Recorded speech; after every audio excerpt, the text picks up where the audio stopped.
How is Australia governed? The Government of Australia, also known as the Commonwealth Government or Federal Government, is made up of the members of the Australian Parliament.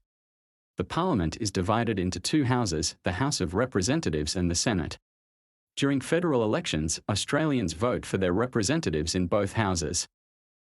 Representatives, also referred to as the People's House or Lower House, consists of members of Parliament, MPs, who are chosen by the electorate of a specific state or territory. Totaling 150 members, the MPs represent each state or territory in accordance with their respective population. Representatives holds the responsibility of discussing, considering, and voting on any suggestions to implement fresh legislations or modify current ones. Moreover, they engage in deliberations on matters of national significance. Also known as the Upper House or the House of Review, comprises senators who are elected to represent specific states or territories.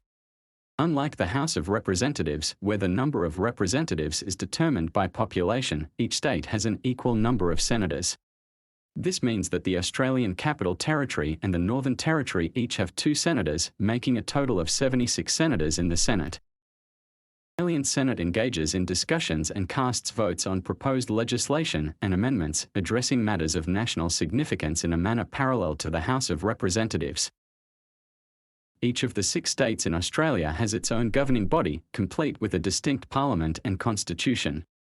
These state governments operate from their respective capital cities. The Premier is the title given to the leader of a state government, while the Chief Minister is the head of a territory government. Governments operate in a similar manner to the federal government. In the Northern Territory, the Queen of Australia is represented by a governor who is appointed by the Governor-General. Additionally, the administrator carries out a comparable role to that of a governor. The states and the territories have some distinctions. States possess the authority to enact their own legislation, whereas legislation within the territories can be modified or revoked by the Australian government. State and territory elections, individuals are selected by voters to serve as representatives for their respective regions. Those who are elected then become members of Parliament in their state or territory. The Northern Territory are divided into smaller administrative regions, including municipal cities, towns, shires, and cities, each with its own local council responsible for providing services and governing at the local level. The citizens of the area elect individuals to serve as members of the council.